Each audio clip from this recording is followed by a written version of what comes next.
तो स्टूडेंट हम लोग इंजीनियरिंग मैकेनिक्स का इक्विलिब्रियम यूनिट स्टार्ट कर लिए थे और उसमें अगर कोई बीम के ऊपर पॉइंट लोड लग रहा था तो उस पॉइंट लोड की वजह से सपोर्ट में कितना रिएक्शन जनरेट हो रहा था, कितना रिएक्शन डेवलप हो रहा था, तो उस रिएक्शन का कैलकुलेशन करना सीख रहे थे प्रॉब्लम की मदद से। और पूरा कंप्लीट पॉइंट लोड का एनालिसिस नहीं हो पाया था, ठीक है ना। तो आज वो टॉपिक पूरी तरह से फिनिश हो जाएंगे, ठीक है ना। एक बात और जान लीजिए कि जो स्टूडेंट 4th सेमेस्टर में पढ़ रहे हैं और उनकी shear force and bending moment यानी SFD एंड BMD स्टार्ट होने वाला है और उनकी बेसिक कमज़ोर है, तो वो स्टूडेंट इस वीडियो लेक्चर को देख सकते हैं, ठीक है ना। हाँ, तो आइए स्टार्ट करते हैं एक नेक्स्ट प्रॉब्लम, ठीक है ना। हाँ, सपोज करिए कि ये कोई बीम है और इस बीम के दोनों एंड पर सपोर्ट है, ठीक है ना।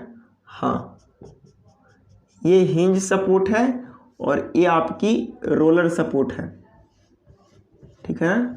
हाँ, और इसके ऊपर यहाँ पे एक पॉइंट लोड लग रहा है जिसकी मैग्नीट्यूड आपको 50 न्यूटन दे रखा है, ठीक है ना। दूसरा पॉइंट लोड यहाँ पे लग रहा है जो इनक्लाइन है, कैसा है वो, इनक्लाइन पॉइंट लोड है जिसकी मैग्नीट्यूड 40 न्यूटन है और ये इनक्लाइनेशन जो है वो 30 डिग्री एंगल के साथ है, ठीक है ना। हाँ, अब यहाँ पे आप लोग को ये पॉइंट मेंशन कर दिया है कि ये पॉइंट A है और ये वाला पॉइंट B है और ये वाला पॉइंट C है और ये पॉइंट D है, ठीक है ना। हाँ, और एक बात और दे रखी है कि यहाँ से यहाँ तक बीम का जो लेंथ है वो 50 मीटर है, ठीक है ना। हाँ, और यहाँ से यहाँ तक आपको 20 मीटर है, 20 मीटर है और यहाँ से यहाँ तक भी आपको कितना है, 20 मीटर है,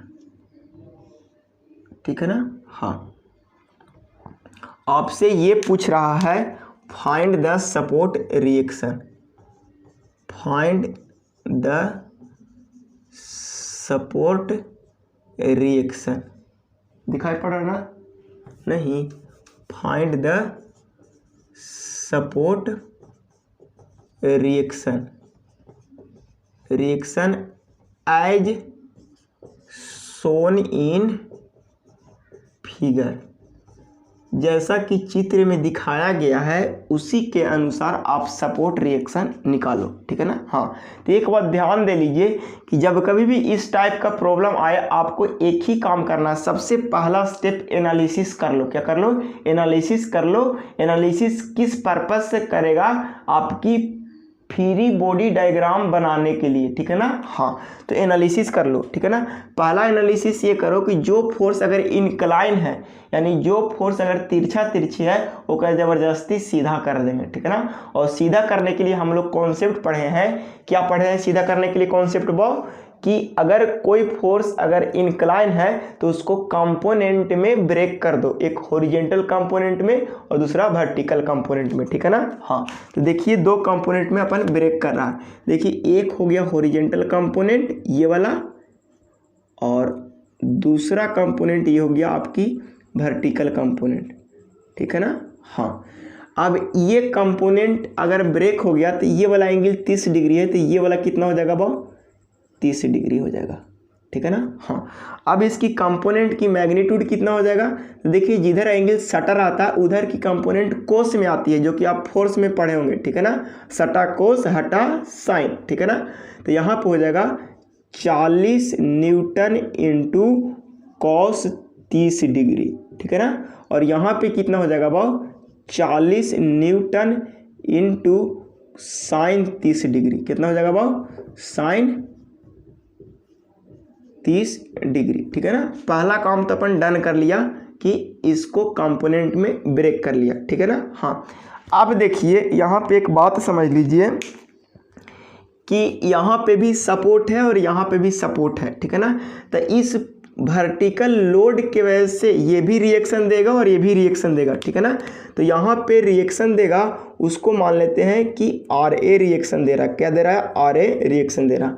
ए भी एक रोक के रखेगा, तो हम बोलेंगे कि यहाँ पे जो रिएक्शन दे रहा होगा वो कैसा दे रहा होगा? वो आर बी रिएक्शन दे रहा होगा, ठीक है ना। हाँ, एक बात और है कि एक कंपोनेंट इधर आ रहा है, इसका मतलब इधर इधर चल पड़ना चाहिए, तो नहीं न चल रहा है, इसका मतलब एक रिएक्शन इधर से भी देगा, यानी एक हॉरिजॉन्टल रिएक्शन इधर से भी देगा, ठीक है ना। हाँ, यानी आर एच इधर पे मिलेगा, ठीक है ना।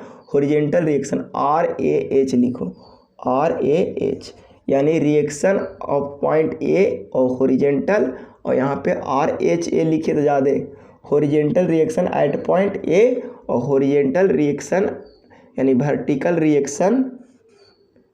रिएक्शन एट पॉइंट ए, ठीक है ना। हाँ, इस बात को यहाँ पे समझने की पूरा कोशिश करोगे, ठीक है ना। देखिए, तो हम बताए थे स्टार्टिंग के कॉन्सेप्ट में कि जहाँ कहीं भी अगर हिंज रहे तो वहाँ पे दो रिएक्शन देखने को मिलेगा, ठीक है ना। तो देखिए, तो यहाँ पे ये दोनों रिएक्शन देखने को मिलेगा, ठीक है ना। अब इसकी बना दीजिए फ्री बॉडी डायग्राम। तो बताए थे फ्री बॉडी डायग्राम बनाने के लिए कि कुछ नहीं, बीम को एक लाइन के जैसा मान लीजिए और सारे फोर्स की वैल्यू को दिखा दीजिए और रिएक्शन की, ठीक है ना। तो देखिए, तो ये वाला वैल्यू आपकी हो जाएगी क्या? आर ए हो जाएगा, रिएक्शन आर भी A, vertical reaction at point A, ठीक है ना। और यहाँ पे हो जाएगा क्या? Vertical reaction at point B, ठीक है ना। हाँ, इस चीज़ को आप समझ लीजिए। देखिए, यहाँ पे एक रिएक्शन आएगा, ये रिएक्शन किसके वजह से आएगा? तो ये फोर्स के वजह से आएगा, ठीक है ना। तो यहाँ पे एक आएगा R horizontal reaction at point A, ठीक है ना। हाँ, एक और लोड लग रहा है, यहाँ पे लग रहा है, और वो लोड लग रहा है सी पॉइंट पर लग रहा है, और ये लोड की मैग्नीट्यूड दे रखा है 50 न्यूटन, ठीक है ना। उसके बाद ये पॉइंट एक और यहाँ पे लोड लग रहा है, और ये एक लोड लग रहा है, किस पॉइंट पर लग रहा है? वो ये सी पर लग रहा है, और ये डी पर लग रहा है, और यहाँ पे ए है और यहाँ पे बी है, ठीक है ना। हाँ, तो बताइए डी पॉइंट पर वर्टिकल कितना लग रहा है? वर्टिकल लोड कितना लग रहा है? बोलिए 40 न्यूटन इंटू साइन 30 डिग्री, ठीक है ना। और देखिए, इसी पॉइंट पर इधर एक फोर्स लग रहा है, इसको हम दूसरा कलर से दिखाते हैं ताकि आपको क्लियर दिखे। इसी पॉइंट पर एक यहाँ पे लग रहा है, देखिए ये वाला फोर्स लग रहा है, वो कितना का लग रहा है? वो बोलिए, अरे बोलो, 40 न्यूटन इंटू कॉस 30 डिग्री, ठीक है ना। हमने फ्री बॉडी डायग्राम बना लिया और सारे डिस्टेंस को मेंशन कर दीजिए। यहाँ से यहाँ ये 20 मीटर है, और यहाँ से यहाँ तक वो कितना होगा? 30 मीटर हो जाएगा। आप कैलकुलेट करके लिख लोगे।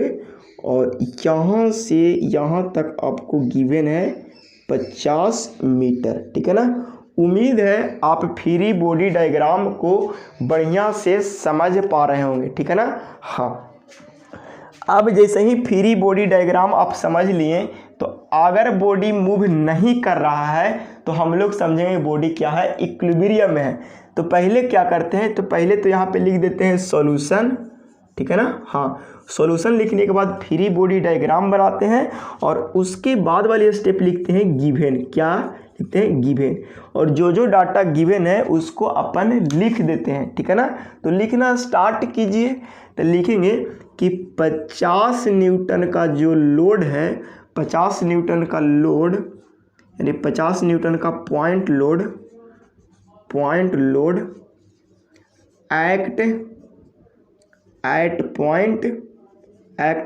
पॉइंट सी पॉइंट पर लग रहा है, एंड कितना मीटर? 20 मीटर फ्रॉम पॉइंट, बताइए 20 मीटर फ्रॉम ए, यानी फ्रॉम सपोर्ट ए सपोर्ट से 20 मीटर पर लग रहा है, ठीक है ना। हाँ, दूसरा है कि 40 40 न्यूटन का incline point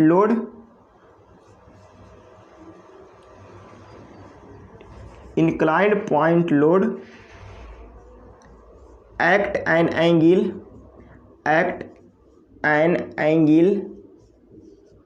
30 degree at point दिखाई पड़ रहा है ना, एट पॉइंट डी, किस पॉइंट पर लग रहा है वो, डी पॉइंट पर, एंड कितना मीटर, तो बोलेंगे कि यहाँ से यहाँ तक 30 मीटर ना, तो लिखेंगे एंड 30 मीटर फ्रॉम सपोर्ट ए, यानी ए सपोर्ट से 30 मीटर दूरी पर ये लग रहा है, ठीक है ना। इतना बात आपको लैंग्वेज में लिखना होगा, या यहाँ पे कैलकुलेशन भी कर सकते हो कि इंक्लाइन को तोड़ सकते हैं, हेंस कह सकते हैं, यहाँ पे दिखाई पड़ रहा ना, हॉरिजेंटल कंपोनेंट,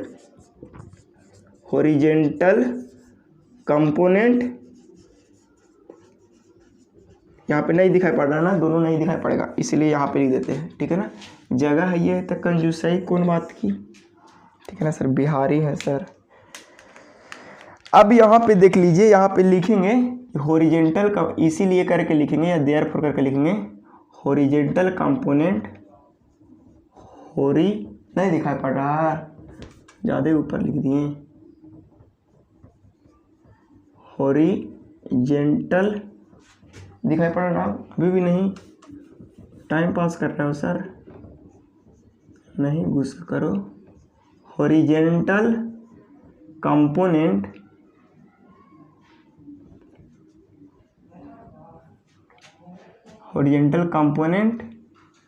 इज कितना हो जाएगा, हॉरिजेंटल कंपोनेंट 40 cos 30 डिग्री, यानी 40 Newton cos 30 degree, and vertical component कितना हो जाएगा वो, बोलिए 40 न्यूटन साइन 30 डिग्री, ठीक है ना। हाँ, इस चीज़ को आप समझ लीजिए, ठीक है ना। हाँ, जब इतना बात आपको ये समझ आ गया तब हम लोग क्या करेंगे, ठीक है। हाँ, इतना बात तो लिख दिए, अब हम लोग कुछ मानेंगे, लेट करते थे ना। हाँ, लिखेंगे let support reaction at point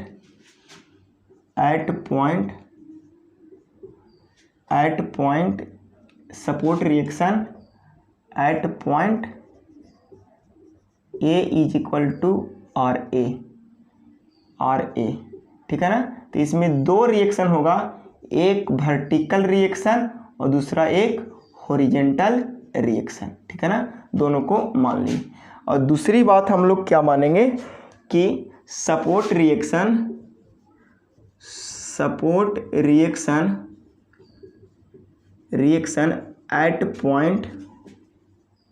eight point B पर क्या मानेंगे वो, आर बी, ठीक है ना। इतना बात आप लोग समझ लिए, या आर भी वर्टिकल होगा तो भी लिख सकते हो, कोई दिक्कत नहीं है, ठीक है ना, आर भी सिंपली लिख सकते हो, ठीक है ना। हाँ, अब इतना बात अपन मान लिया, ठीक है ना। हाँ, फिर से इसको समझ लीजिए, आर भी का मतलब होता है reaction, vertical reaction at point A, horizontal reaction at point A, इसका मतलब हुआ vertical reaction at point B, ठीक है ना। इतना बात अपन मान लिया, ठीक है ना। हाँ, अब क्या देख रहे हैं कि ये फोर्स लग रहा है, ये लोड लग रहा है, तो लोड के लगने के वजह से बीम इधर उधर मूव नहीं कर रहा है। जब बीम इधर उधर मूव नहीं कर रहा है, इसका मतलब बीम किस में है, इक्विलिब्रियम में है। अगर बीम इक्विलिब्रियम में है तो सारे इक्विलिब्रियम की कंडीशन को फॉलो करेगा, सेटिस्फाइड करेगा, ठीक है ना। तो लिखेंगे कि beam is in equilibrium, beam किस में है, इक्विलिब्रियम में है। तो हम कह सकते हैं कि अप्लाई इक्विलिब्रियम कंडीशन, कह सकते हैं वो अप्लाई इक्विलिब्रियम कंडीशन, ठीक है ना। हाँ, इक्विलिब्रियम कंडीशन अप्लाई करेंगे क्या क्या। अब यहाँ पे summation of horizontal force zero करेंगे, summation of vertical force zero करेंगे और समेशन ऑफ मोमेंट जीरो करेंगे, ठीक है ना।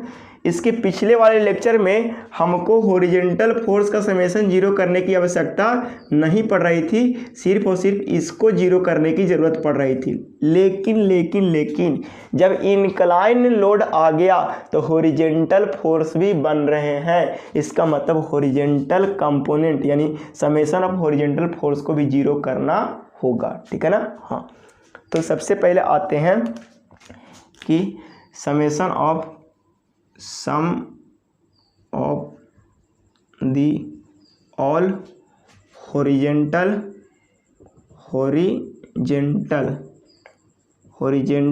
Force and component of sum of the all horizontal forces is equal to zero, ठीक है ना। हाँ, that is summation of H is equal to zero, ठीक है ना। हाँ, summation of H is equal to zero करेंगे। देखिए तो अब एक बात और यहाँ पे साइन कन्वेंशन देख लीजिए, थोड़ा सा उसको रिकॉल कर लीजिए, मेमोराइज कर लीजिए कि अगर ऊपर की अगर फोर्स वर्टिकल अपवर्ड लगता था तो साइन कन्वेंशन में हम इसको पॉजिटिव मानते थे, अगर डाउनवर्ड लगता था तो साइन कन्वेंशन में हम इसको क्या मानते थे, निगेटिव। अगर राइटवर्ड लगेगा तो पॉजिटिव मानेंगे, अगर लेफ्टवर्ड बनेगा तो क्या बनेंगे, निगेटिव मानेंगे। ये साइन कन्वेंशन आप याद कर लीजिएगा, ठीक है ना। अगर और याद करेंगे तो क्लॉकवाइज मोमेंट यानी क्लॉकवाइज मोमेंट को हम लोग मान रहे थे कैसा, पॉजिटिव, और एंटी क्लॉकवाइज मोमेंट को निगेटिव, ठीक है ना। हाँ, ये चीज़ आपको याद रखना होगा, ठीक है। हाँ, फिलहाल यहाँ पे आते हैं। देखिए तो समेशन ऑफ हॉरिजॉन्टल फोर्स को जीरो करिए। देखिए तो हॉरिजॉन्टल फोर्स इधर फॉरवर्ड लग रहा है ना, आगे की ओर लग रहा है ना, तो बता आर एच ए क्या होगा, पॉजिटिव होगा, तो आर एच ए क्या हो जाएगा, पॉजिटिव में होगा।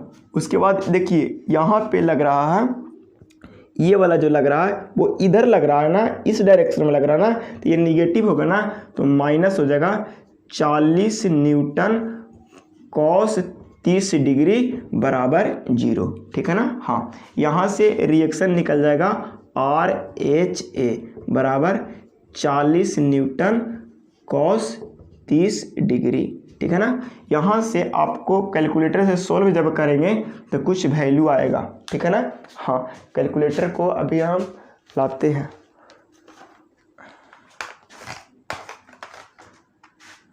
चालीस गुने कॉस 30 डिग्री आपको आया 20√3। तो एस और डी वाला बटन को दबाएंगे ना तो 34 पॉइंट समथिंग आएगा, यानी आएगा 34.644 आएगा, ठीक है ना। तो हॉरिजॉन्टल रिएक्शन हमारा ये आ गया, ठीक है ना। हाँ, अब वर्टिकल रिएक्शन देखने की कोशिश करते हैं, ठीक है ना। तो यहाँ पे लैंग्वेज फिर से लिखेंगे, sum of the all vertical forces is equal to, vertical forces या वर्टिकल लोड भी लिख सकते हैं, ठीक है ना। Sum of the all vertical forces is equal to zero, ठीक है ना। सारे वर्टिकल फोर्स के क्या करेंगे, जीरो कर देंगे, ठीक है ना। तो वर्टिकल फोर्स बता दीजिए। देखिए तो यहाँ से स्टार्ट कीजिए, तो आर भी ए लिखेंगे, तो आर भी ऊपर जा रहा है ना, तो ऊपर जाने वाला सब क्या माने थे कल भाव, पॉजिटिव, तो लिखेंगे आर भी ए पॉजिटिव हो जाएगा। उसके बाद यहाँ के बाद यहाँ आइए, ये ऊपर से नीचे आ रहा है, यानी हो जाएगा -50 न्यूटन। उसके बाद और आगे बढ़िए, देखिए ये भी नीचे आ रहा है ना, तो लिखेंगे -40 इंटू साइन, न्यूटन भी लिख सकते हैं, नहीं भी लिख सकते हैं, बाद में एक ही बार यूनिट लिख देंगे, 40 साइन 30 डिग्री, ठीक है ना। हाँ, उसके बाद यहाँ तक पहुँच गए, उसके बाद यहाँ पहुँचिए, फिर होएगा ये नीचे से ना ऊपर जा रहा है तब पॉजिटिव होगा ना, तो हो जाएगा आर भी बी आप सबको क्या करेंगे, जीरो कर देंगे, ठीक है ना। यहाँ से एक इक्वेशन आ जाएगा, आएगा ना इक्वेशन, क्या आएगा, आर भी ए प्लस आर भी बी बराबर हो जाएगा यानी 50 प्लस 40 साइन 30 डिग्री। तो 50 प्लस 40 साइन 30 डिग्री मतलब हो जाएगा 70, ठीक है ना, 70 न्यूटन हो गया, ठीक है ना। एक इक्वेशन यहाँ से आ गया, ठीक है ना। इस बात को आप समझ लीजिएगा, ठीक है ना। एक इक्वेशन यहाँ पे आ गया। सर आप कंजूसी काहे कर रहे हैं, इधर लिख लीजिए एक इक्वेशन, लिखे कि इरादे है था, ठीक है ना। हाँ, इस चीज़ को आप समझ लीजिए, ठीक है ना। उसके बाद क्या कीजिए कि अगला क्या था, समेशन ऑफ मोमेंट जीरो कीजिए। तो इसको इरेज करते हैं और ये वाला कॉपी कर लीजिएगा। देखिए ये वाला को हम डाटा को यहाँ पे लिख देते हैं, यहाँ पे लिख देते हैं। ये वाला कंपोनेंट हो जाएगा 40 cos 30 डिग्री और ये कंपोनेंट होगा 40 साइन 30 डिग्री, ठीक है ना। हाँ, इसको अगर और सोल्व करेंगे तो कैलसी से सोल्व कर सकते हो। 50 प्लस 40 इंटू साइन 30 डिग्री बराबर आ जाएगा 70। आ ही गया तो 70 तो लिख ही दिए थे सोल्व करके ना।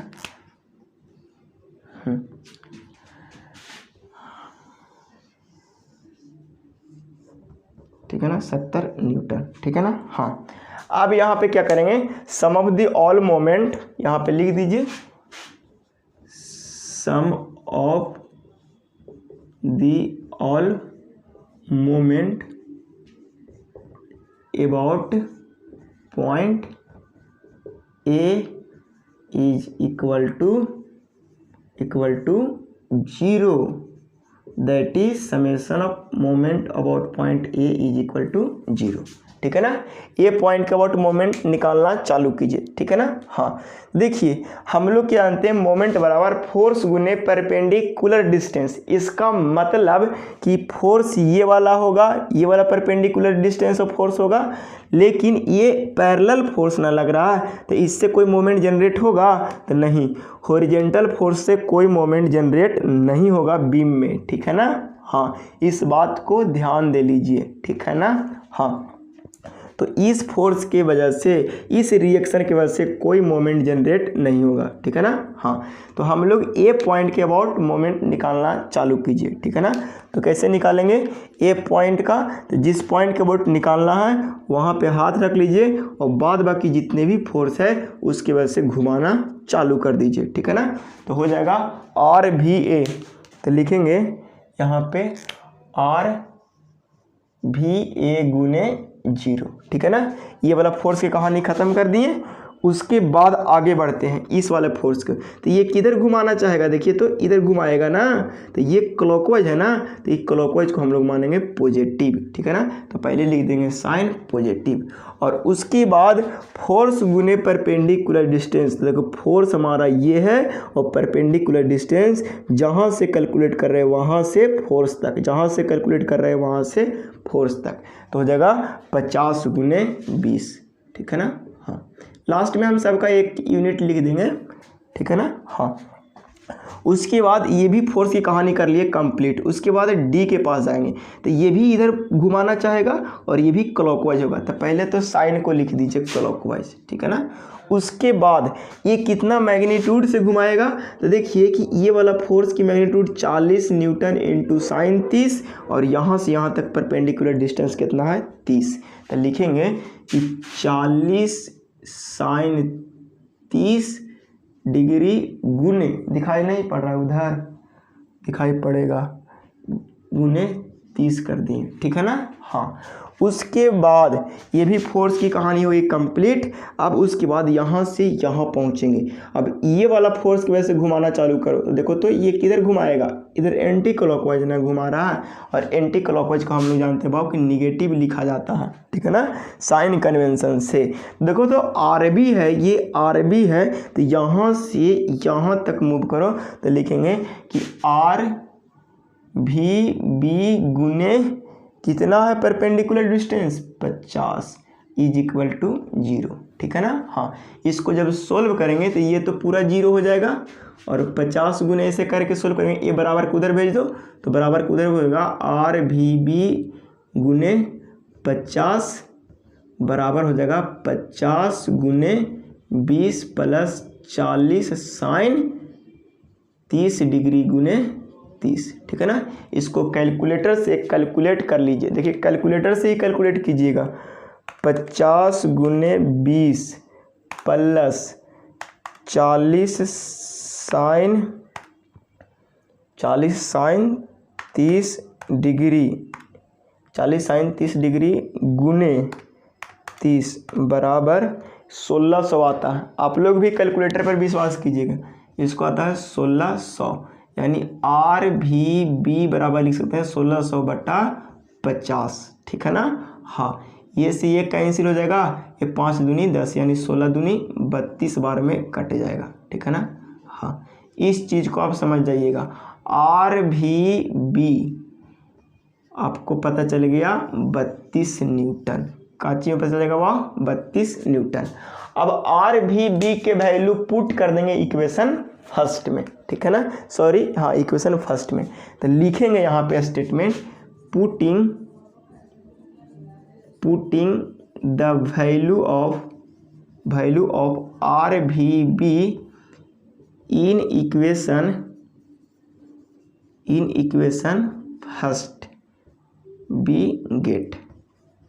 पुट करने के बाद क्या मिलेगा देखिए, तो हमारा इक्वेशन फर्स्ट क्या है, RVA प्लस RVB बराबर 70 है, और यहाँ से RVA अब यहाँ पे इसकी वैल्यू पुट करिए 32 न्यूटन है, ये भी 70 न्यूटन है, तो बराबर 70 न्यूटन, ठीक है ना।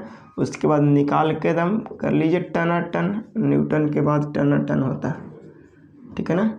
अब इसको घटा दीजिएगा तो 70 माइनस 32 कर लीजिए, 70 माइनस 32 करिएगा तो आपको आ जाएगा 38 आ जाएगा। कितना आ जाएगा वह 38, ठीक है ना। हाँ, RVA, ठीक है ना। हाँ, इतना आ गया, ठीक है ना। हाँ, इतना आ गया तो सारे रिएक्शन को एक जगह पर लिख दीजिए, ठीक है ना। हाँ, सारे रिएक्शन को एक जगह पर लिख दीजिए। कितना आएगा रिएक्शन वो देखिए, हम बोल सकते हैं कि horizontal reaction at point A भी पता है, vertical reaction at point A पता है, और vertical reaction at point B पता है। तीनों पता चल गया, ठीक है ना। बताइए तो हॉरिजेंटल रिएक्शन एट पॉइंट ए कितना है, तो बोलेंगे वो कि 34.644 है। वर्टिकल रिएक्शन एट पॉइंट ए कितना है, वो वर्टिकल रिएक्शन एट पॉइंट ए हमारा पता चल गया 38 न्यूटन, किस में है, न्यूटन में। और वर्टिकल रिएक्शन एट पॉइंट ये कितना है 32 न्यूटन, ठीक है ना। हाँ, कमज़ोर दिल वाला यहाँ तक जरूर बना देंगे। जिनकी दिल और इरादा मजबूत है और उनको सही कॉन्सेप्ट लेना है तो इसको थोड़ा स्टेप और बढ़ाएंगे, तब उनकी कॉन्सेप्ट पूरी तरह से क्लियर होंगे, ठीक है ना। हाँ, देखिए अभी क्या देख रहे हैं यहाँ पे कि अगर इसको थोड़ा मेंशन करने की कोशिश करें तो बताइए तो यहाँ पे कितना हो जाएगा। ये रिएक्शन 32 न्यूटन आया हमारा, कितना न्यूटन आया 32 न्यूटन, और ये रिएक्शन हमारा कितना आया, अरे बोलिए,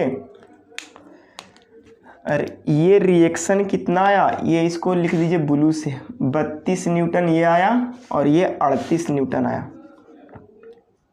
और ये वाला कितना आया 34.644 ये आया, ठीक है ना। हाँ, इतना आप मेंशन कर दी। कमज़ोर दिल वाला बार बार कह रहे हैं, जिनकी माथा घूम जाती है वो यहीं तक एग्ज़ाम में छोड़ देंगे, ठीक है ना। हाँ, बाद बाकी कॉन्सेप्ट बिल्ड करने के लिए समझिए कि ए पॉइंट पर ए सपोर्ट पर दो फोर्स लग रहा है, दो रिएक्शन फोर्स लग रहा है। हम ऐसा काम करें, ये दोनों रिएक्शन फोर्स ना लगा करके एक ही रिएक्शन फोर्स लगा दे, वो होता है रिजल्टेंट। क्या होता है, रिजल्टेंट। तब उस स्थिति में क्या करेंगे कि इन दोनों को हम निकाल देते हैं रिजल्टेंट। क्या निकालते हैं वो, रिजल्टेंट, और निकाल देते हैं, ठीक है ना। देखिए यहाँ पे आप सब कुछ ऐसे ही कॉपी कीजिएगा और इसके बाद लिखिएगा रिजल्टेंट बराबर, ठीक है ना। तो हम लोग रिजल्टेंट के लिए फॉर्मूला क्या जानते हैं बा, यहाँ पे रिएक्शन यानी रिजल्टेंट रिएक्शन एट पॉइंट ए, यहाँ पे लिखिएगा, दिखाई पड़ रहा है यहाँ पे, हाँ। तो लिखेंगे यहाँ पे रिजल्टेंट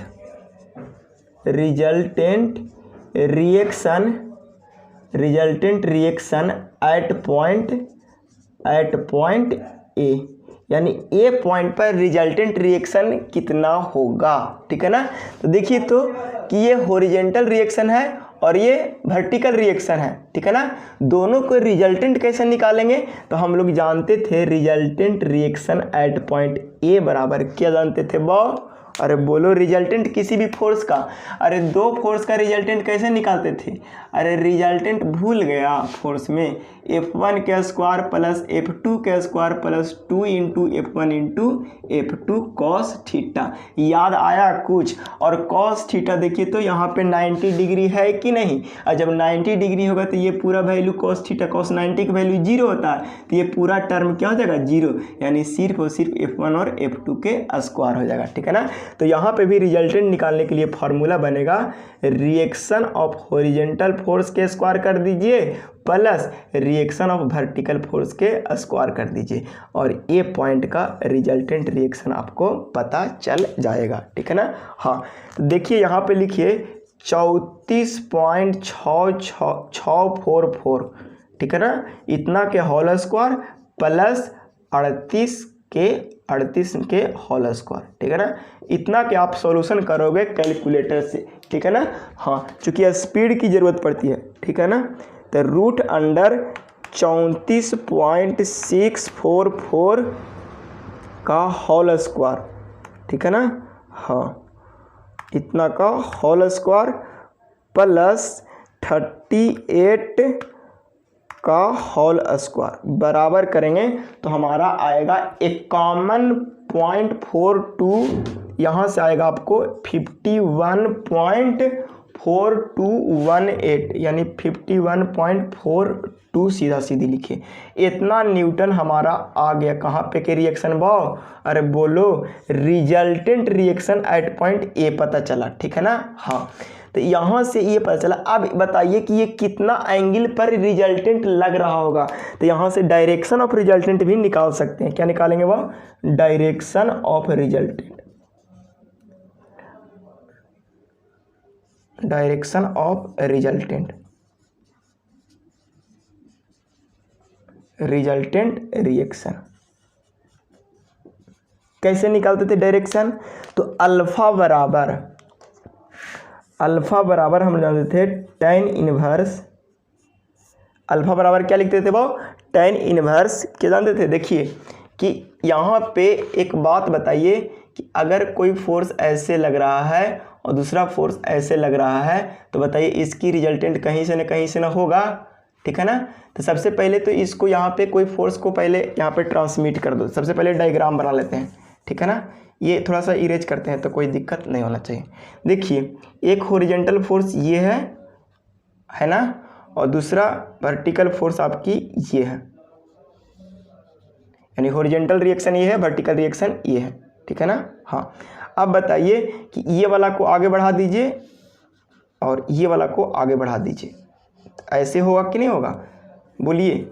प्रिंसिपल ऑफ ट्रांसमिसिबिलिटी पढ़ाए थे ऑफलाइन क्लासेस में, तो ऐसा होगा, ठीक है ना। हाँ, ये वाला है आपको RVA और ये है RHA, ठीक है ना। अब इसकी रिजल्टेंट कहीं ना कहीं ये वाला होगा, बोलिए, ये रिजल्टेंट होगा, रिजल्टेंट ऑफ RA।